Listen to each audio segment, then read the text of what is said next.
नमस्कार मित्रांनो, स्वागत आहे तुमचं एका जबरदस्त अशा नवीन एका व्हिडिओमध्ये. तर तिसरा पॉडकास्ट म्हणजे आपलं तिसरा इंटरव्ह्यू आज सुरू होणार आहे आणि तिसऱ्या इंटरव्ह्यूमध्ये तिसरे गेस्ट आपण बोलवलेले आहेत. पहिले गेस्ट तर घरचेच होते दोन आणि हा पण माणूस माझा घरचाच आहे पण खूप दादाकडनं शिकण्यासारखा आहे. मी त्याला दादा म्हणणार आहे की घरचे रिलेशन तसे आहेत आमचे एकमेकांसोबत. आणि आपण सुरू करूया या नवीन आपल्या तिसऱ्या पॉडकास्टला. तर आपल्या दादांचं नाव आहे प्रवीण चोपडे. तर आपण त्यांना विचारूया की ते सध्या काय करतात, काय नाही, त्यांचं जॉब कसं आहे, राहतात कुठे, हे सर्व त्यांना विचारूया. तर दादा, तुम्ही सध्या कोणत्या जॉब रोलमध्ये आहात आणि कशा पद्धतीचा जॉब तुम्ही करता? अच्छा, माझा जॉब हा IT मधला आहे. IT प्रोफेशनल मध्ये आहे. मी जवळजवळ 2016 पासून या IT क्षेत्रामध्ये काम करतो आहे. बरोबर. त्यानंतर जॉबच्या रिलेटेड म्हणायचं झालं तर की आपलं रेग्युलर 2 वर्ष आम्ही जॉब पुण्यामध्ये केला आणि त्यानंतर कोरोना काळानंतर आमचं वर्क फ्रॉम होम चालू झालं. असं आपलं जॉब कंडिशन आता सुरू आहे. बरोबर. म्हणजे IT कंपनीमध्ये आता सध्या वर्क फ्रॉम होम आहे? हो, सध्या आता IT कंपनीमध्ये वर्क फ्रॉम होम मध्ये आहे, चालू आहे जॉब. कसं वाटते वर्क फ्रॉम होम? चांगला आहे का कसं आहे, म्हणजे कसं आहे? ऍक्च्युली तसं बघायला तर याचे 2 पार्ट आहेत. ऍडव्हान्टेज पण आहेत, डिसएडव्हान्टेज पण आहे. बरोबर. ऍडव्हान्टेज म्हणजे हा की आपण आई वडिलांच्या जवळ राहू शकतो. बरोबर, पहिली गोष्ट. आणि IT मध्ये हे महत्वाचं असतं की जे घरचं खाणं असतं मेन म्हणजे ते घरात आपलं होऊन जातं. आणि दुसरा डिसएडव्हान्टेज म्हणजे काय होतं की समजा वर्क आपल्याला बरोबर टाइम टू टाइम असतं, असं काही नसतं. तुम्हाला भेटेल त्या टायमाला, मेल येईल त्या टायमाला तुम्हाला काम करून द्यावंच लागतं. अशा पद्धतीने हे काम चालू आहे. म्हणजे कधी कधी जर रात्री 12ला जर कामाचा तुझा जर असेल काय पाठ, तर तू रात्री 12ला पण लॅपटॉप घेऊन बसायचं आणि काम संपवायचं. याच्यामध्ये कसं होतं की समजा ते वर्कवरती डिपेंड असतं की समजा जर आपल्याला एक कंपनीचे काही प्रोजेक्ट असतात की त्या प्रोजेक्टचं काम ज्या त्या दिवशी झालं पाहिजे. बरोबर. समजा त्यांनी सकाळी आपल्याला 10ला जर टास्क दिला असेल, ते जर आपलं झालं नसेल तर तुम्ही ती रात्र घालवायची आणि ते काम पूर्णच करायचं. हो. आणि त्याच्यानंतर काय होतं की समजा काही प्रोसेस पण असतात त्याच्यामध्ये की ज्या त्या दिवशी ते कम्प्लीट झालं पाहिजे. कारण कसं असतं, ही सायकल असते. माझ्या वर्कवरती दुसऱ्याचं काम अवलंबून असतं. जरी त्याचं कम्प्लीट झालं असेल आणि माझं कम्प्लीट झालं नसेल तर मग ते कंपनीचा पण त्यामध्ये तोटा येतो. मग त्यामुळे कंपनीचे मॅनेजर आपल्याला बोलू शकतात. बरोबर. तर हा जो आहे डिसएडव्हान्टेज की आपण टाइम टू टाइम देऊन त्यांना ते आपल्याला करायला पाहिजे. बरोबर. म्हणजे दोन्ही पण आहेत, फायदे पण आहेत आणि तोटे पण आहेत. फॅमिलीसाठी म्हणा गेलं तर आपला फायदा आहे एक नंबर, आणि दुसरा कामाशी म्हणा गेलं तर हा तोटा आहे. बाबा आपल्याला जास्त वेळ जातो. बरोबर आहे. दुसरं काही नाही, फक्त काय फॅमिली सोबत तरी आपण राहतो. खरं आता जर तुला पुण्याला म्हणजे तुझ्या जॉबच्या ठिकाणी, तुझं जिथं ऑफिस आहे त्या ठिकाणी जर तुला बोलवलं तर जाताना काय म्हणजे बाबा असं वाटते की नको बाबा सध्या काम तर आम्ही असं केलेलं आहे की कंपनी आम्हाला सध्या काय बोलवायच्या मनस्थितीत नसते. कंपनीचा फक्त रोल एकच असतो आमच्या आता सध्या आहे ते कंपनीची की तुम्ही हे काम दिले, तुम्ही हे काम करा. बरोबर. भले तुम्ही घरी बसून करा, तुम्ही ऑफिसवर जाऊन करा, कसंही करा, पण तुम्ही ते काम करा आणि आम्हाला द्या. त्याच्यामुळे कंपनी शक्यतो करून आम्हाला बोलवत नाही. काही एम्प्लॉई आहेत ठराविक ज्यांचं आउटपुट व्यवस्थित मिळत नाही, ज्यांना वर्क फ्रॉम होम देऊन व्यवस्थित काम करत नाही, त्यांना कंपनीने ऑलरेडी कंपनीत बोलवलेलं आहे. बरोबर. ते त्यांच्या परफॉर्मन्सवरती, त्यांच्या त्या डिपेंडन्सवरती ते त्यांना बोलवून घेतात. बरोबर. असे काही एम्प्लॉईज आहेत आमचे की जे कंपनीत काम करायला जातात, आहेत, रोजचे आहेत, डेली. म्हणजे मला वाटतं ती ज्याची तिची सवय आहे, ज्याची सवय आहे. आता आम्हाला वर्क फ्रॉम होमची सवय झाली. ऍक्च्युली पुण्यात काम करण्यापेक्षा आम्हाला घरातच कामाची एवढी सवय झाली की आता पुण्याला जायला गरज असं वाटतं त्या गोष्टी. तिथं करण्यापेक्षा आम्ही इथं तर करतोयच ना. बरोबर आहे. कंपनीचं काय की आपल्या कंपनीचं एक जे ठरलेलं काम आहे ते पूर्ण व्हायला लागले. बरोबर. ही गोष्ट महत्वाची आहे त्यांच्यासाठी. आपण त्याच्यात सेट झालो पाहिजे. समजा मॅनेजर असतील, CEO असतील किंवा अन्य कोणी एम्प्लॉय असेल, आपलं अन्य क्लायंट असेल, बरोबर, तर त्यांच्याशी आपलं जे रिलेशन आहे बरोबर त्याच्यावरती डिपेंड राहतं की तुम्हाला कसल्या प्रकारे वर्क द्यायचं, तुम्ही घरातून करू शकता की नाही, ही कंपनी जज करू शकते आणि तुम्हाला ते काम देऊ शकते. अशा पद्धतीची कामं चालत असतात IT मध्ये. तुझ्या आयुष्यातले मी बरेच किस्से ऐकलेत मला माहिती आहे, पण माझ्या प्रेक्षक वर्गाला ऐकण्यासाठी मी आज तुला इथं बोलवलंय. आणि बालपणीचे काही किस्से असतील तर सांग. बालपणीचे असे भरपूर किस्से आहेत. फक्त त्यातला एक किस्सा एवढा सांगतो की खूप रागीट असायचो मी. बरोबर. त्याच्यामध्ये राग एवढा भयंकर असायचा की कोणी बघितलं तरी पण त्याला असं पण नसेल द्यायचे बरोबर किंवा अशा प्रकारे थोडंसं चालायचं. हम्म. आणि दुसरी गोष्ट म्हणजे थोडंसं आमची फॅमिली मोठी असल्यामुळं हम्म. आम्ही भावंड मिळून जवळजवळ 20-25 जण आम्ही भावंड अरे एका बापरे. वयाची, हा. माझ्यापेक्षा कमी वयाची, असं हा. सगळे आम्ही एकत्र असायचो, खेळायचं बरं असं असायचं.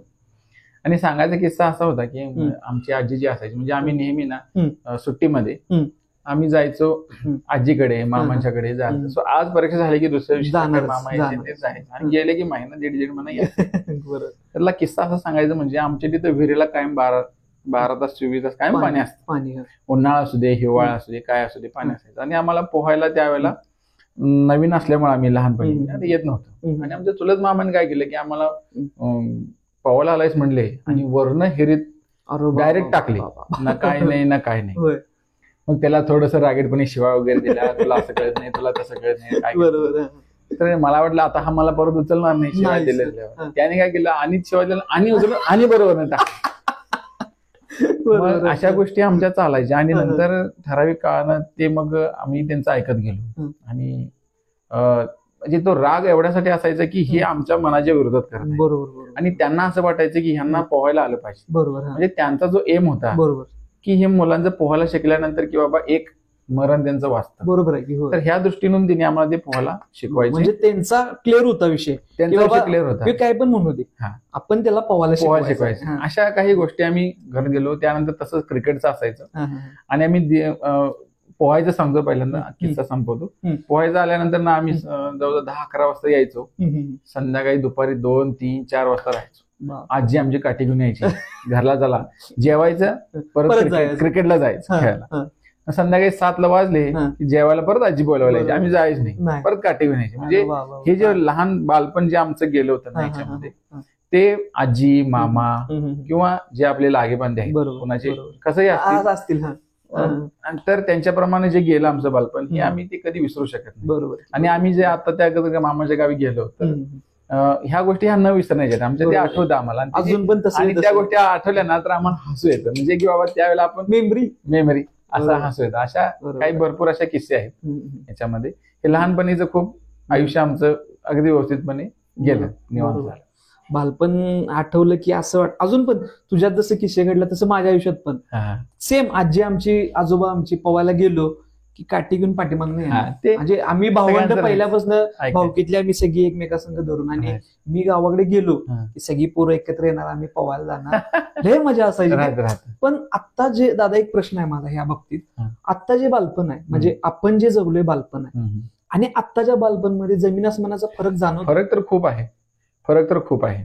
कारण फरक एवढ्यासाठी जाणवतो की अगोदरचे जे आपले जुनी मंडळी, जे आई वडील, मामा, पप्पा, मावशी, भावंड कोणी असू देत, बरोबर आहे, त्यांच्यामध्ये जी लहान मुलांना देण्याचं जे प्रेम होतं हे एक वेगळ्या प्रकारचं होतं. बरोबर. आणि आत्ताची जी आहेत ती प्रेम देतात, नाही असं नाही, प्रेम देतात, पण ते आपल्याला समजूनच येत नाही की अरे हे प्रेम करतात नेमकं का ही खरोखरच आपल्याची त्यांची फॉर्मॅलिटी पूर्ण करतात, हे असंच पाहिजे तसंच पाहिजे असे म्हणत असतात. पण ते आपण कधी समजून घेत नाही कधी लहान मुलात. आणि आताचा जो ऐकू आहे मुलांचा तो खूप वाढलेला आहे, सुप्रीम आहे तो. काय म्हणजे आपल्याला कळतच नव्हतं, कळत नाही, काहीच नाही. म्हणजे बघ 12वी पर्यंत काही आपल्याला काहीच गोष्टी माहित नाही. पण आत्ताची मुलं 8वी 9वी पर्यंत त्यांना म्हणजे नेटवर युट्यूब, व्हॉट्सअप सगळं माहिती आहे. काय विदेशात काय हे कसं चालतंय, काय घरी बसून त्यांना कळतं. खरं मला काय वाटतं माहितीये का, खरं सांगतो माझं एक पर्सनल मत आहे या बाबतीत. ते जे बालपण आपण जगलो म्हणजे खरंच भारी होतं, क्लास. आणि अजून पण ते असं आठवलं काही नाही की वाटते की बाबा त्या दुनियेत आपण गेलो. आणि अजून पण वाटते की लहानपण असावं परत आणि तसंच सगळं ते खेळ, ते गाव सगळं परत पाहिजे असं वाटतं नेहमी. छान.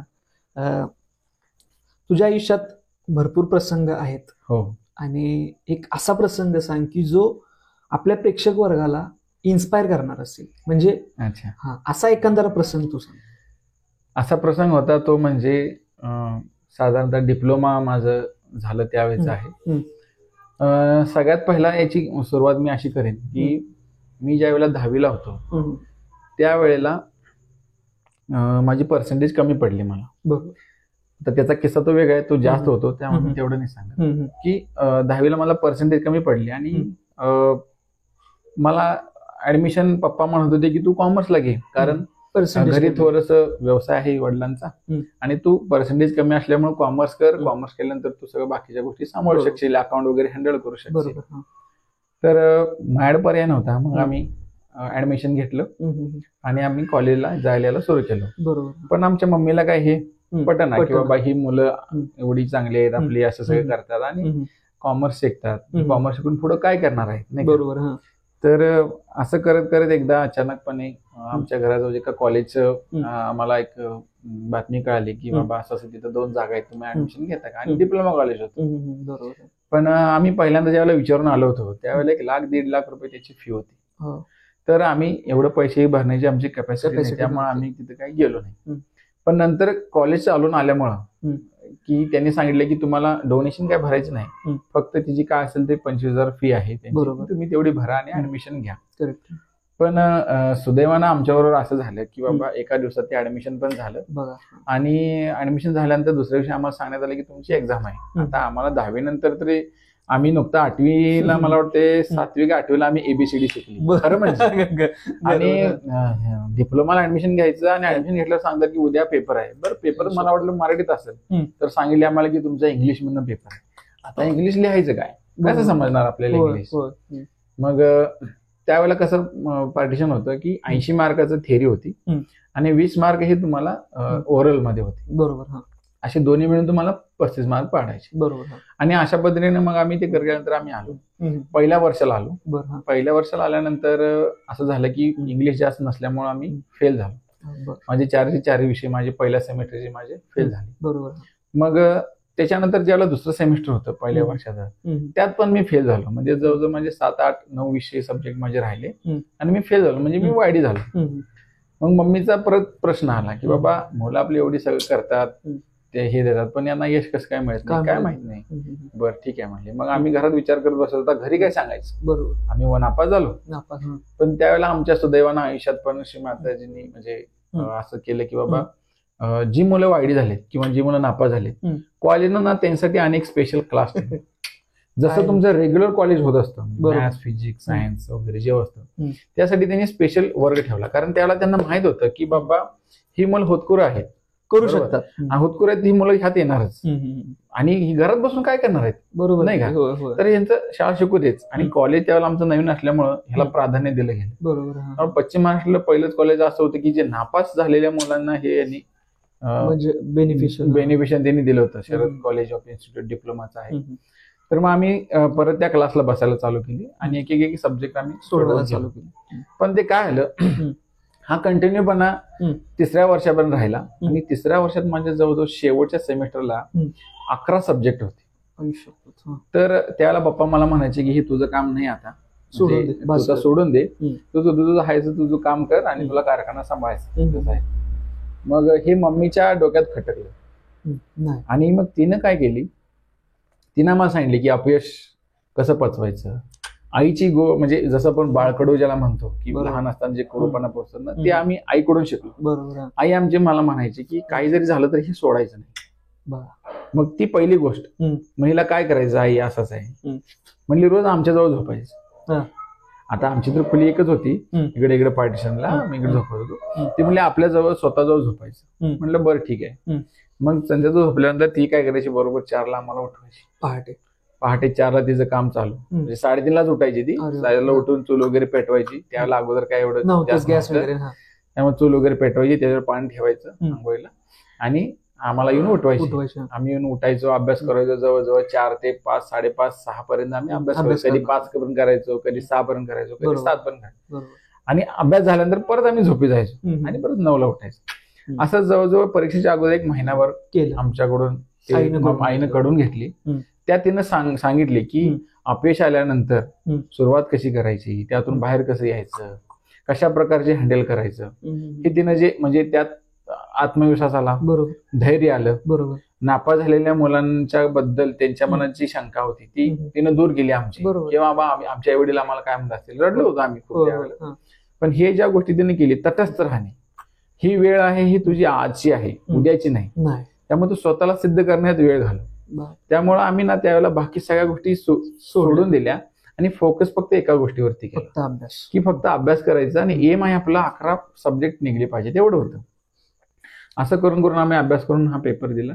पेपर दिल्यानंतर शेवटला म्हणजे कारण त्यावेळेला तर असं होतं की परत एक जर विषय राहिला, झालं अगोदर कसं होतं की 2-3 विषय राहिले तर तुम्ही चालायचं, पुढे जाऊ शकता, एटीकेटीचा विषय असायचा. तर हे ज्या वेळेला घडलं त्यावेळेला रिझल्ट आमचा ज्या दिवशी डिक्लेअर झाला, तर रिझल्ट डिक्लेअर झाला त्या दिवशी माझ्या डोळ्यात पाणी आलं होतं की माझं काय झालं असेल. मी अजून रिझल्ट बघितलाच नव्हता, बघायच्या आधीच पाणी आलं होतं. आणि त्या दिवशी मी गायब झालो होतो घरात. तर रिझल्ट 4-5 ला लागला होता, पण मी घरात रिझल्ट काय बघितला नव्हता. मग एका मित्राचा मला फोन आला, अरे असं रिझल्ट लागलाय आणि तुझं काय आलंय. मी म्हटलं लागलाय मला माहिती आहे, कारण माझं बघायचं धाडसच होईना, मी काय करू. मग तो म्हणला मला तुझा रोल नंबर आणि हे ते मी बघतो. त्याला दिलं बघायला. मग त्यानं सांगितलं की असं असं तू पास झालायस आणि फर्स्ट क्लास विथ डिस्टिंक्शन मध्ये तू आहेस, डिप्लोमा असं पास झालायस. मी म्हटलं तुम्ही चेष्टा करायला, मला काही पटत नाही, मला माहिती माझं नाव. असं करत करत मग मी ज्यावेळेला स्वतः कॉम्प्युटरवरती बसून रात्री मला वाटतं 10:30-11 वाजता एकदा आपण तर बघूया, तर मी 10ला जे रिझल्ट बघितला होता ते 11 पर्यंत मी रिझल्ट रिफ्रेश करूनच बघायचो. का आपलंच नेमकं माझंच आहे का, नाव माझं आहे का, रोल नंबर चेक केलं. त्यातून आपल्याला कळालं की आपल्या आई वडिलांची जी शिकवण असते ही आपल्या आयुष्यातली सगळ्यात महत्वाची आणि सगळ्यात इन्स्पिरेशन देणाऱ्याची ती शिकवण असते. त्याला आपण शब्दात मेन्शन नाही करू शकत की आहे. आपण काय म्हणतो आजकाल, हे आई वडील काय सांगतात हे जुन्या विचारायचे, तसं नाही. त्यांनी काच खळ खाल्लेले असतात, त्यांनी त्यांच्याकडे जे अनुभव असतात सगळं भोगून, मग त्यांनी केलेली जी चूक असते ती आपण होऊ नये म्हणून फक्त आणि फक्त ह्या ब्रह्मांडातले फक्त आई आणि वडील असतात. त्यांचं म्हणणं आपलं ऐकलं की आपल्या आयुष्यात आपल्याला चुकत नाही हे त्या दिवशी आम्हाला कळलं.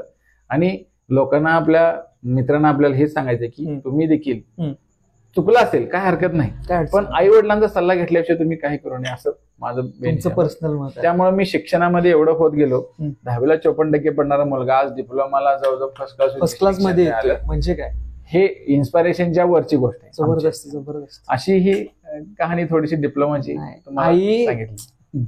आई वडील जे आपले असतात, मी पण माझ्या आयुष्यात म्हणजे मला पण माहिती आहे, पप्पा पहिला सांगायचे की 11वी 12वी शिक्षक बन, बीएड कर, पास हो. ऐकलं नाही काय, पण एक मुवमेंट त्यांनी अशी आणली की समोर कळालं की नाही, पप्पा मम्मी जे म्हणत होती की नाही ते बरोबर तंतोतंत सगळं तसंच होतं. कारण की त्यांनी जे सांगत गेले की नाही ते माझ्या संग उलट करत गेलं. त्यामुळे मला काय वाटलं, नाही आता ते करून बघितलंय की नाही, आता पप्पा मम्मीने जरा सांगितलेलं करून बघूया, त्यात खरं सुख होतं. बरोबर. सेम म्हणजे प्रत्येक आपल्या प्रेक्षक वर्गाला पण हाच दादाचा पण मेसेज आहे आणि माझाच पण तेच मेसेज आहे की आई वडिलांचं बाबा जे आहे ते म्हणणं आपण ऐकून घेतलं. हो, नक्की. तुम्ही दादा आता घर बांधलंय रिसेंटली, त्याच्या आधी तुझं घर जे होतं, मी कधी आलो नाही पण तू एकदा मला सांगितलेलं, बरोबर, त्या बाबतीत थोडस सांग. त्याच्या बाबतीत सांगायचं झालं तर घर जे आमचं छोटं होतं या कारणाने की आमची जी फॅमिली आहे ती मोठी होती. जवळजवळ 60 ते 65 माणसं आम्ही एकत्र राहत होतो. म्हणजे आजोबांना 3 मुलं आणि त्या 3 मुलांना आम्ही 2 मुलं, अशी मिळून ही आमची फॅमिली होती सगळी. मग याच्यामध्ये घराचं जर म्हणायला गेलं तर आमचं खूप मोठं, एका बाजूला 3 मजली आणि एका बाजूला 2 मजली अशी समोरासमोर आमची घरी मोठी होती. पण कसं होत गेलं की आमच्या चुलत्यांची वगैरे जसं लग्न होत गेली तसं ते पार्टिशन त्यात आमच्या आजोबा करायचे, यात पार्टिशन मारा, यात खोली बांधा, असं होत जायचं. आणि प्रत्येकाला मग छोटे छोटे खोली आल्या आणि प्रत्येक त्यात राहत गेला. मग त्यावेळेला आम्हाला जे वाटणीला आलं होतं, म्हणजे पप्पा आमची सगळ्यात मोठी, एका चुलत्याचं लग्न झाल्यानंतर की आम्हाला म्हणजे रस्त्याजवळ एक छोटीशी खोली होती. बरोबर. नवीन लग्न झाल्यानंतर तिथं कसं राहू द्यायचं म्हणून पप्पा आमचे तिकडे आले. म्हणजे पप्पा आई वडील आमचे तिथं आले, जवळ कारखाना जवळ होते, त्यामुळे आम्हाला ते जवळ पडलं. तिथं अशीच एवढीच खोली होती, मला वाटते 10 बाय 15च्या आसपास एवढी खोली.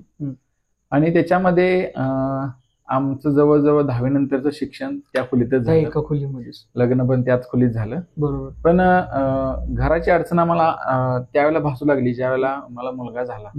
आणि ते काय झालं की आमची खोली जवळ एकदम, म्हणजे खोलीतनं पाऊल टाकला की बाहेर रस्त्यावर आमची, संपलं तेवढंच, डायरेक्ट रस्त्यावरच एवढं लागून होतं. आणि ते बाळानं जवळजवळ एकदा 2दा 3दा एसटी जे जात असतात गाड्यांना ते थांबवल्या होत्या, म्हणजे तो बाहेर जायचा, कायम बाहेर जायचा. ही एक पहिली गोष्ट झालीच. आणि हा. दुसरी गोष्ट म्हणजे कसं इतके दिवस आम्ही ते एकत्र फॅमिली असल्यामुळे तिचा कधी जास्त प्रत्येकाने त्याचा आपला घर असावं प्रत्येकाला वाटायचं. पण हम्म. थोडस इंटरनल फॅमिली मॅटर्स असायचे, त्यामुळे बरोबर. आमचं ते घर होऊ शकलं नव्हतं एकत्र असल्यामुळे. मग त्यानंतर ज्यावेळेला आम्ही 2016 साली जॉबला लागलो, 2016 साली जॉबला नंतर असं वाटायचं की अरे आपलं घर पाहिजे, त्याशिवाय काय नको. ज्यावेळेला आम्ही लग्नाच्या वयात आलो त्यावेळेला मम्मी पप्पा घरात म्हणून गेले आता वय आलंय बाबाला की तुम्ही लग्न करून टाका. तर मी काय म्हणायचो की या वयात आता मला कोण मुली देणार, म्हणजे ह्या घरात कोण मुली देणार, बरोबर, की घर तुमचं असलं म्हणजे एका खोलीचं आपण त्याशिवाय घर बांधूया आणि मग लग्न बघूया. पण ते झालं उलटच ऍक्च्युली. परमेश्वराची कृपा बरोबर. आणि ते अचानकपणे आमचं लग्न झालं. आणि त्यानंतर म्हणलं आता आपण घर बांधणं योग्य राहील. मग त्याला थोडस पेमेंट वगैरे वाढलं आमचं. नंतर जॉबचा एक्सपिरियन्स वाढत गेला. घरात असल्यामुळं पुण्याचा खर्च कमी झाला आणि त्या खर्चाचा कॅल्क्युलेशन काढलं. आणि अक्षरशः तुम्हाला सांगतो घर बांधताना 1 रुपया नव्हता. पण सुरुवात तर करूयात म्हणलं बघूया काय होते. तर आम्ही लोन कुठंच मिळत नव्हतं आम्हाला. मग आणायची परमेश्वराची कृपा की आमच्या एका पाहुण्याने आम्हाला सांगितलं की असं बँक ऑफ इंडियामध्ये लोन आहे एका, आणि तुझं सॅलरी अकाउंट जे आहे ना त्याच बँकेत आहे, तुला मला माहिती आहे, तू फक्त जायचं मिळून जाईल. त्याच्यामुळे आम्हाला ते लोन लगेच आज मी दिलं. आणि आमची कॅपॅसिटी अशी होती की कुठं लोन दुसरं नव्हतंच आमचं पहिला. काय असं ते वडिलांच्या नावावर होतं आणि वडील आमचे एकत्र असल्यामुळं दुसरं कुठं काय लोनचा आमचा विषयच नव्हता. त्यामुळे माझा वैयक्तिक माझा पगार आणि आमचं मला मिळालेलं लोन म्हणजे काय झालं की सगळ्यात माझं पॅन कार्ड, सिव्हिल स्कोअर सगळं त्यांनी एका दणक्यात एक चेक करत गेले आणि ते आमचं पैसे लगेच 2 दिवसात मंजूर झाले. ते 2 दिवसात मंजूर झाल्यामुळे आम्हाला त्याचा बेनिफिट होत गेला. आणि बाकीच्या सगळ्या गोष्टी ज्या आहेत त्या ऑटोमॅटिक माझा मिळालेला पगार तो मी त्यांच्या कामगारांच्या पगाराला देत गेलो. आणि जे मंजूर झालेले पैसे होते ते आम्ही मटेरियल आण किंवा जे काय त्याला लागतं नाही का असे एक गोष्टी मॅनेज करत आम्ही गेलो. आणि जवळजवळ घर व्हायला 13 महिने लागले. आणि ह्या 13 महिने झाल्यानंतर आम्ही पुढच्या वर्षी आमचं ते कम्प्लीट झालं पूर्णपणे. म्हणजे 1 वर्ष जवळजवळ घरच बांधण्यामध्ये जातं. 1 वर्ष त्यावेळेला मग कसं व्हायचं वर्क फ्रॉम होम असल्यामुळे ना फायदा हाच झाला की त्याला घराला पाणी मारणे तिथे काय लागते जाऊन बघणे. फक्त असं व्हायचं की रात्री 2ला लाईट यायची, 2ला घरातनं फिर पाणीला चालू करायचं मग मारायचं. थोडं त्रास लागतो. घर बांधणं एवढं पण सोपं नाही, पण ते नशिबावर पण थोडं असतं आणि आपल्या कर्तृत्वांवर पण असतं. बरोबर. पण डगमगायचं नाही. जे आपण आई वडिलांचं जे ऐकलं होतं की डगमगायचं नाही, लढायचं म्हणजे लढायचं, काय पण होते कुठल्या गोष्टीला असं होते. तर भाऊ पण आहे, भावाची पण थोडी मदत झाली. आम्ही थोडस भावानं बिर्याणीचा जो थोडा सेटअप केला होता त्यामुळे त्यातनं पण थोडेफार पैसे मिळायचे. त्यामुळे ते लोनला आम्हाला जरा मदत झाली, बेनिफिट झाला. अजून पण आहे लोन आपलं, त्याच्यानुसार आपल्या पगारावर लोन चालून जातं. त्यामुळे घरात आणि कसं होतं पैसे साठवून तुम्ही घर बांधतो म्हणलं ना तर शक्यच नाही. लक्षात घ्या. त्यामुळं घर हे करताना तुम्ही लोनवर करा आणि तुम्ही नंतर ते फेडत बसा. त्याच्यामुळे तुम्हाला बरीच आता मी पॉडकास्ट पण बघतोय की नाही बरेच, त्यामध्ये आता तू जसं सांगितलंस की लोन करा आणि घर हे करा, तर तसं धाडस केल्याशिवाय पण मला वाटतं की घर होत नाही. लोन का करायचं म्हणते काय की आपण जिम्मेदारी आपल्या अंगावर घेत नाही. लक्षात घ्या. लोन याचा अर्थ काय होतं की दर महिन्याला तुम्हाला त्याची ईएमआयचा हप्ता गेलाच पाहिजे. या अनुषंगाने माणूस काम तरी करेल. बरोबर. पण तुम्ही असं म्हणला की नाही माझा पगार तो मी साठवून करतो. तुम्ही बघा दर महिन्याचा पगार जाणार की 10 वर्ष, तुम्ही ते 10 वर्ष तिथे घालण्यापेक्षा 10,000 हजार महिन्याला ईएमआय जाऊ दे. 1 वर्षात आपण आपल्या घरात तरी जाईन आरामात. त्यामुळे आपल्याला हे लोन केला तर तो माणूस सुधारतो, सिबिल स्कोअर सुधारतो, त्याच्यावर जबाबदारी वाढलेली असते. तेव्हा माणूस काम जबाबदारीमुळे आपण काय करतोय की अजून आपण आपल्याला ऍक्टिव्ह करायला चालू आणि बाबा की नाही आपल्याला जबाबदारी आहे, आपल्याला ती पूर्ण करायची. त्यामुळे आपण बघायला पाहिजे आपलं. असं होणार. आता असा दादा एक प्रश्न आहे की प्रत्येकाच्या आयुष्यात प्रॉब्लेम्स आहेत, येणारच. आणि प्रत्येकाचं मला वाटतं की प्रॉब्लेम फेस करण्याचं जे गणित आहे ते प्रत्येकाचं वेगळं. तुझ्या बाबतीत ते कसं आहे? माझ्या बाबतीत जर सांगायचं झालं तर प्रॉब्लेम फेस करायचं सगळ्यात मोठं आव्हान प्रत्येकालाच असतं, नाही असं नाही. आणि हे प्रत्येकाला प्रॉब्लेम हे वेगवेगळ्या प्रकारे येऊ शकतात किंवा वेगवेगळ्या प्रकारचे असू शकतात. कुणाला घराचं टेन्शन असतं, कुणाला पैशाचं टेन्शन असतं, बरोबर. कुणाला जागेचं टेन्शन बरोबर. असतं किंवा अन्य काही त्यांच्या आयुष्यात काही असतात. अडचणी. याच्यामध्ये प्रत्येकाला तोंड द्यायचं म्हणलं तर सगळ्यात पहिला आपण आपली जी मनस्थिती आहे ती अगदी आपली शांत पाहिजे. आपण चंचलमध्ये कुठलीही गोष्ट करू नाही करू शकत, लक्षात घ्या. त्यामुळे आपल्यामध्ये ना पूर्णपणे शांती पाहिजे. बरोबर. आणि माझा वैयक्तिक अनुभव म्हणजे की एक आपण आध्यात्मिक गोष्टीकडे थोडंसं वळलं पाहिजे. आता का वळलं पाहिजे? कारण ज्या वेळेला या ब्रह्मांडामध्ये काहीच नव्हतं त्यावेळेला परमेश्वरानं आपल्याला तयार केलं. बरोबर.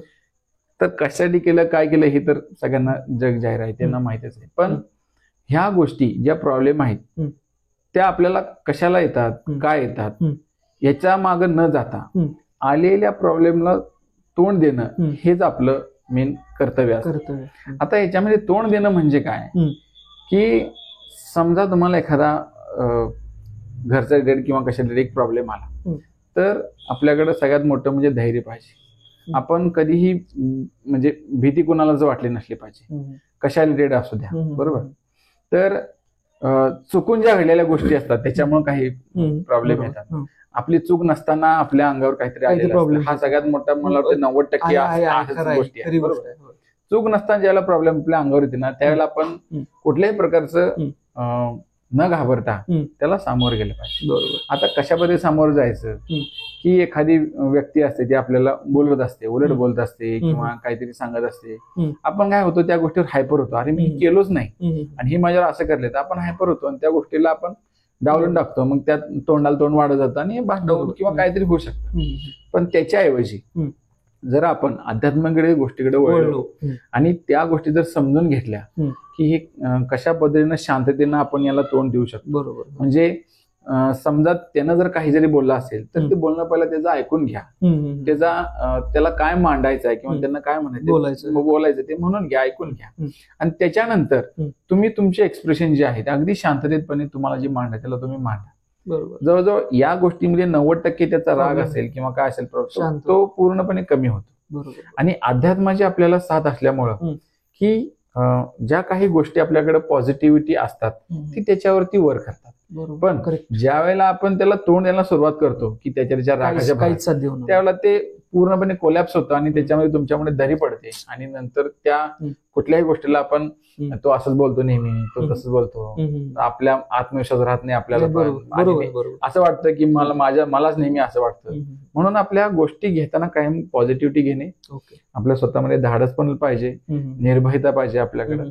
ह्या काही ज्या 4 गोष्टी बेसिक आहेत. बरोबर. आणि विचार सुद्धा असं व्यवस्थित आपला मांडता आला पाहिजे लोकांच्या समोर. समजा आपण एखादी गोष्ट दुसऱ्याला पटवून सांगण्यात आपण जर तरबेज असू ना तर नक्की तो 100% तो प्रॉब्लेम आपल्याला फेस करता येईल. 100% हे मात्र गणित आहे. पण ह्यात एक मात्र आहे, समोरचा व्यक्ती तुमच्यावर खरंच बाबा तुम्हाला आता मारायला झालाय त्यावेळी तुम्ही काय करणं गरजेचं आहे? अशा वेळी शांत राहणे, स्टेबल राहणं गरजेचं. आणि त्याच्यानंतर तुम्ही बाबा त्याला शांतपणे उत्तर दिलं बरोबर तर तो माणूस बरोबर बाबा त्याचा एक राग जो आहे डोक्यात तो जरा शांत होतो. म्हणजे हे पण मला शिकायला मिळालं तुझ्याकडनं. म्हणजे मी आता फॉलो करणार पुढे की बाबा समोरचा व्यक्ती आलाय बोलायला आपल्याला, ठीक आहे आपण शांत राहूया आणि मग त्याच्यानंतर त्याला आपण प्रत्युत्तर देऊ. बरोबर. शांततेत. बरोबर. खूप छान. पण आपण एक व्यक्ती समाजात वावरतो व्यक्ती म्हणून, तर एक व्यक्ती समाजात असणं त्याचं वावरणं कसं असलं पाहिजे? अगदी चांगला क्वेश्चन विचारला तुम्ही. कारण आजकाल हे सगळ्यांनाच ह्याची गरज आहे या गोष्टीची. तर व्यक्तिमत्व जे आपलं आजकालची गरज आहे त्याच्यामध्ये बघा तुम्ही सर्वात पहिला आपण जे घरी आपल्या वावरत असतो, आपले आई वडील भाऊ बहीण यांच्याशी आपले संबंध चांगले पाहिजे. बरोबर. लक्षात आलं का? बघा तुमच्यापेक्षा मोठा भाऊ असेल त्याला थोडस नाही का आपण काय म्हणतो जरा मोठा आहे तर त्याचं थोडं ऐकलं पाहिजे. बरोबर. आई वडील आहेत तर त्याचं आपण थोडंसं ऐकलं पाहिजे. दरवेळेला तुमची गोष्ट खरी होईल किंवा तुमचं ते ऐकतीलच असं नाही, थोडं आपण पण त्यांचं ऐकून घेतलं पाहिजे. त्यानंतर बहीण भाऊ जे घरात असतील, बायको असेल त्याच्याशी पण आपलं नातं हे अगदी फ्रेंडली पाहिजे. बरोबर. लक्षात आलं. बरोबर. सगळ्यात पहिला गोष्ट तुमची फ्रेंडली पाहिजे आणि नंतर तुम्ही तुमचे जे काय नाती गोती जी आहेत ती तुम्ही ती सांभाळली पाहिजे. त्यानंतर तुम्ही ज्या वेळेला तुमच्या गावामध्ये किंवा तुमच्या शहरामध्ये तुम्ही वावरत असता त्यावेळेला तुमच्याकडे 4 लोक बघत असतात.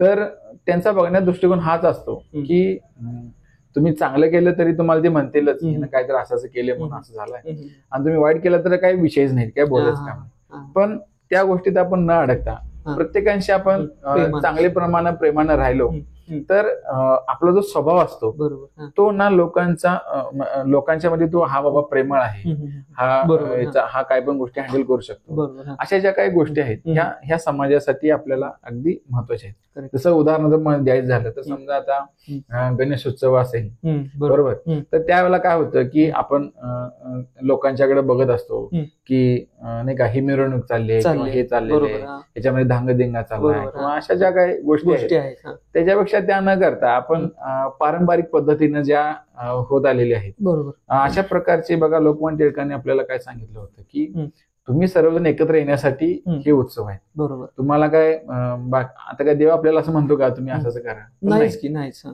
पण या वेळेला जसं समाजात आपलं जे वावरण असतं ते एकत्र येऊन म्हणजे मी एकटा पण नाही काय करू शकत, गणेश उत्सव मी एकटा येऊन नाही करू शकत, सगळे येऊन मिळून यावं.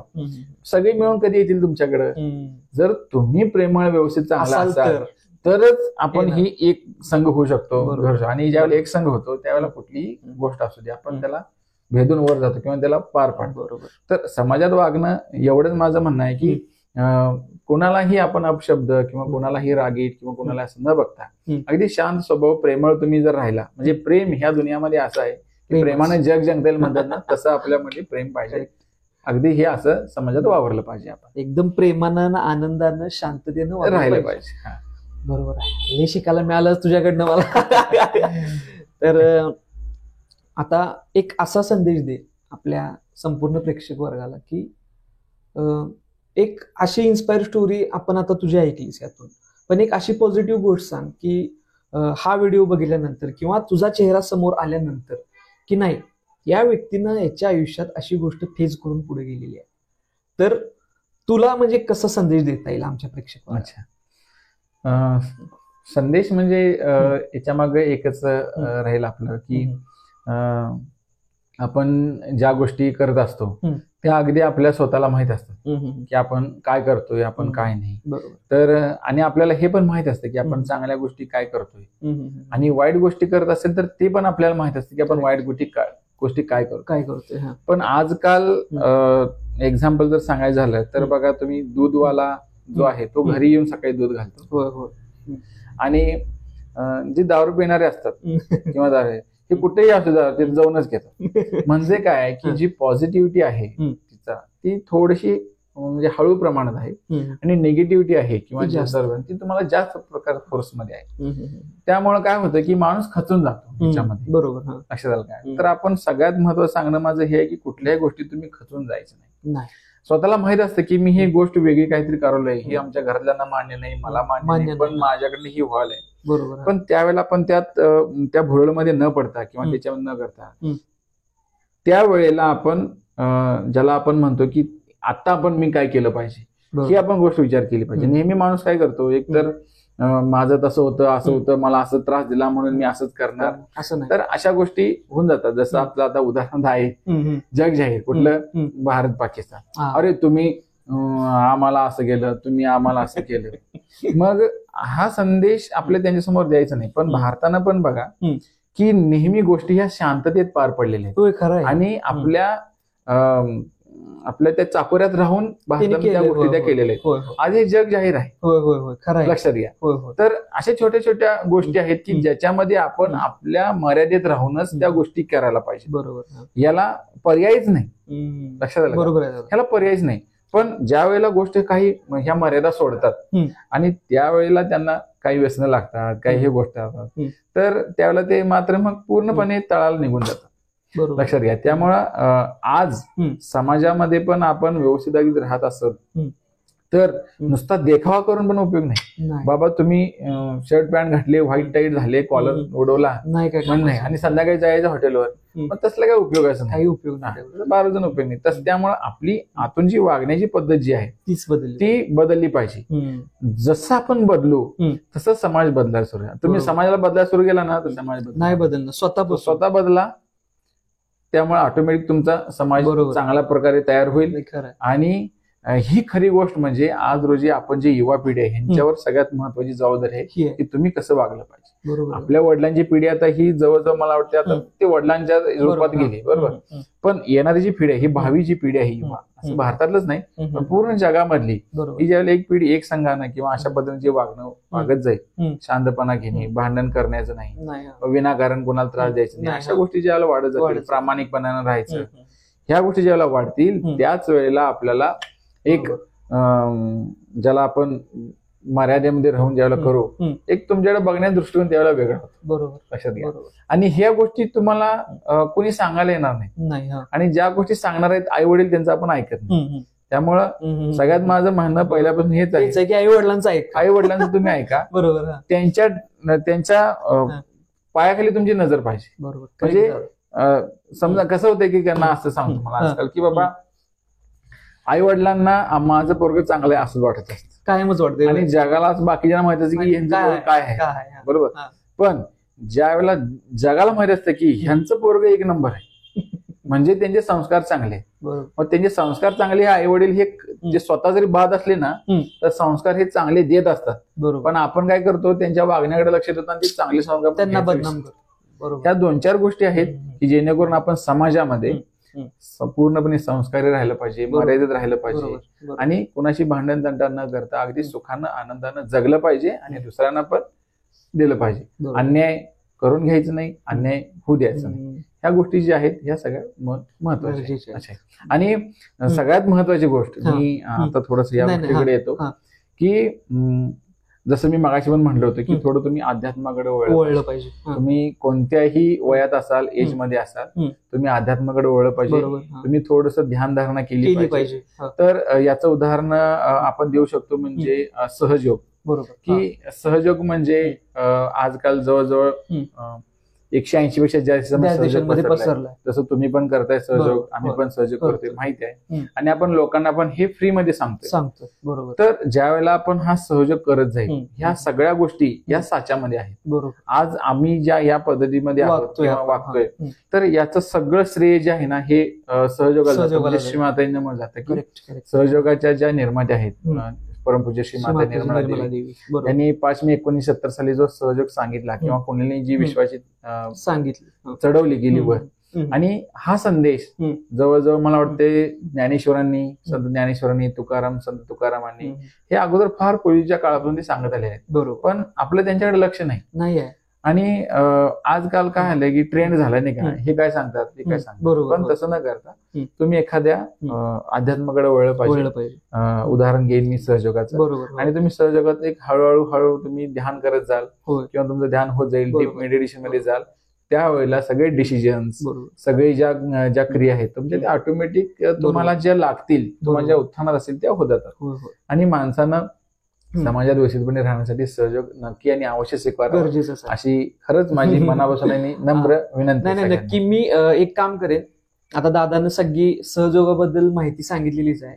याच्याबद्दल मी आपल्या सहयोगा.org ची जी लिंक आहे ती मी इथं पण टाकतो स्क्रीनवर पण, आणि आपल्या ह्याच्यात कमेंट बॉक्समध्ये पण मी ती लिंक टाकतो.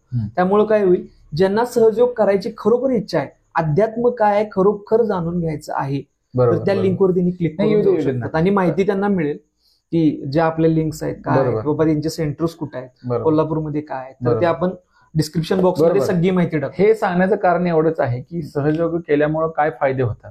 तर थोडक्यात आपण याच्यामध्ये की जो मानसिक ताणतणाव आहे, बरोबर, जो आमच्यासारख्या IT माणसांना आहे, किंवा कारण आम्हाला घरी बसून असताना आमचं डोक्यावरती जास्तीत जास्त कोणाची धावपळ होत असते किंवा असे काही भरपूर प्रॉब्लेम आहेत. जसं समजा की मुलं आहेत, त्या मुलांचा अभ्यास केल्यानंतर अभ्यास लक्षात राहतो, जसं आम्ही लहानपण तसं, किंवा ज्यांची शेती आहे, शेतीमध्ये धान्य व्यवस्थित येत नाही, किंवा व्यवसाय आहे व्यवस्थित चालत नाही, अशा बऱ्याचशाच गोष्टीमध्ये हा सहयोग एकमेवच पर्याय आहे जो सहयोग आहे. आणि तो सगळ्यात महत्वाचा म्हणजे ताणतणावापासून तुम्हाला मुक्त ठेवतो, फ्री आहे.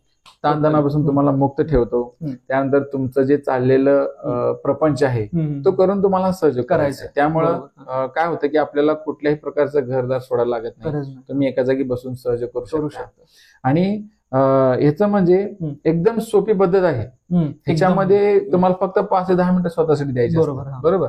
सोपी पद्धत असल्यामुळं काय होतं की लोकांना समजण्यास अगदी म्हणजे अगदी सोपं जातं आणि करायला देखील खूप सोपं आहे. त्याच्यामध्ये काही तसं अवघड नाही.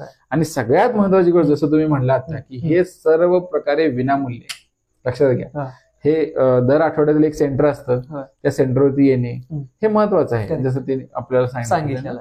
तर ज्यांना कुणाला ह्या सहयोगाबद्दल जाणून घेण्याची इच्छा आहे तर तुम्ही आता द्याल त्या डिस्क्रिप्शन बॉक्स मध्ये सगळी माहिती द्या. आणि याच्यामध्ये आपण आज त्याच्यामुळे तर आपण या स्टेजला आहे हे तर नाही, हे माहिती आहे आणि जग जाहीर आहे. हे जग, कारण की दादा आणि मी, मला वाटते मी तर वयाच्या 2रीला असल्यापासून मी सहयोग करतोय, मेडिटेशन करतोय. दादा पण मला वाटते त्या वयाच्या असल्यापासून, आम्ही 7व्या 8वीला असल्यापासून करतायत. आणि एक 10 मिनिटाचं मेडिटेशन, एक 10 मिनिटाचं ध्यान आपल्या लाईफमध्ये आयुष्य बदलून टाकतं. आणि ते मी जाणवलं. Turning point. कारण की माझा 10वी बसण्याचा काय प्रॉब्लेम असं, माझा सेल्फ कॉन्फिडन्स कमी. मी एखाद्या व्यक्तीसंग बोलायला जाऊ नको हे व्हायचं. पण जसं मेडिटेशन मी करायला चालू केलं, कॉन्फिडन्स वाढला, बोलण्याची शैली बदलली, एक वेगळ्या गोष्टी आपल्यात सुरू होतात. आणि हे सगळं मोफत श्री माताजींनी सगळं मोफत देऊन ठेवले. जे तुम्हाला मी आज तुम्ही जे प्रश्न आम्हाला विचारले त्या प्रश्नांची मी आज उत्तर देऊ शकलो त्याचं कारण म्हणजे फक्त आणि फक्त सहयोग. आपल्या जीवनामध्ये काय झालं, कशा प्रकारचे झालं, म्हणजे लग्न झालं, घर झालं, सगळं झालं, ह्या ज्या गोष्टी टप्प्याटप्प्याने वाढत गेल्या, तर ह्या गोष्टी फक्त सहयोगामुळे झाल्या. पण तुम्ही पण सगळ्यांना असं समजू नका की आज आम्ही सहयोग घेतला म्हणजे उद्या आमच्यात पण असं बदल झाला, असं नाही. ह्या गोष्टी ठराविक आहेत, हळूहळू बदलत जाते. गैरसमज करून घेऊ नका. याच्यामध्ये असं नाही की गोळी तुम्ही आता घेतली आणि लगेच रिझल्ट दिसला. थोडं तुम्हाला बदलावं लागेल, थोडं ध्यान करावं लागेल रोजच्या गोष्टीप्रमाणे, आणि त्यानंतर तुमच्यामध्ये हळूहळू बदल होईल. आणि आज कदाचित आमच्यापेक्षाही तुम्ही मोठे चांगले बनू शकाल, चांगले होऊ शकाल, ही तुम्ही अपेक्षा करा. बरोबर. अशा प्रकारे दादांचा माझा वेळ बोलता बोलता कधी गेला समजलंच नाही.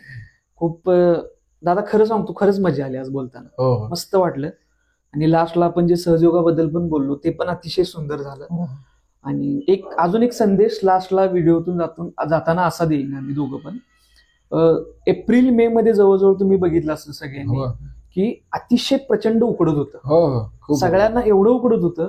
आणि याचं सगळं कारण म्हणजे असं आहे की झाडं बरीच तोडली गेलेली आहेत. बरोबर. कारण की रस्ता नवीन बनवायला चालू आहे, त्याला आपण दोष देऊ शकत नाही, गरजेचंच आहे. पण जितकी झाडं तोडलेत आपली आता जबाबदारी आहे. मला वाटतं एक आपण इंडियाची लोक आहे, भारताचे आपण लोक आहोत, तर आपली जबाबदारी आहे की आपण ती झाडं परत लावून उभी केली पाहिजे, त्या झाडांना पाणी वगैरे घालून. तर मी मम्मीला म्हणलं की एवढी पॉडकास्ट मध्ये मी आता सगळी लोक बोलवणार आहे. एक किस्सा सांगतो. आणि मम्मी म्हणलं मी गणेशांची एक छोटीशी मूर्ती किंवा काहीतरी असं देतो की जे मला त्यांना बघितल्यानंतर लक्षात राहील. तर मम्मी मला काय म्हणली की सगळे देशील, ठीक आहे म्हणलं. मग ते दिल्यानंतर मम्मी काय म्हणली, बघ एक मी सांगतो सजेशन तुला पटते का बघ म्हणली. आता एवढं 2 महिने उकाडा आपलं सहन केलाय, झाडं कमी झाल्यात. मम्मी मला म्हणली की झाडं तू दे, त्यातून खरं देवाचं संवर्धन व्हायला चालू होईल. मम्मी असं मला म्हणली. मग म्हणलं ठीक आहे मम्मी, म्हणलं देणार म्हणलं, हे झाडच देणार म्हणलं आता सगळ्यांनी. म्हणलं काय नाही. तर मी दादांच्यासाठी एक झाड आणलेलं आहे, सुरुवात केलेली आहे आम्ही आजच इथून. तर हे मोगऱ्याचं झाड मी दादांना दिले. दादा तुम्ही खरंच तुमच्या घराच्या गार्डन मध्ये नक्की लावा. नाही, आपण हे नक्की दादा करूया. चांगलं तुम्ही हे केलं. खरंच आपण हे संवर्धन करूया त्याचं. आणि मला सगळ्यात आनंद हा वाटला की मी आज इंटरव्ह्यू मध्ये बोलताना मी बऱ्याच वेळा अशा गोष्टी बोललो की बाबा आपण आई वडिलांचं ऐकलं पाहिजे. मला हा आनंद झाला की तुम्ही आज तुमच्या आईचं ऐकून ही ज्या गोष्टी त्याची सुरुवात झाली. खरंच आनंद आहे. आणि खरंच आपण इथून पुढं सर्वजण, असं आम्हीच नाही तर सर्वजण प्रत्येक वर्षी 1-2 काय झाडं आपण लावूयात. आणि हे ग्लोबल वॉर्मिंगला आपण मिळून सगळ्यांनी मिळून त्याला आपण त्याचे तोंड दिले पाहिजे. बरोबर. चालेल. तर खूप खूप दादा धन्यवाद, तुम्ही आलात वेळात वेळ काढून, त्याबद्दल खूप तुमचा आभार आहे. आणि थँक्यू. धन्यवाद.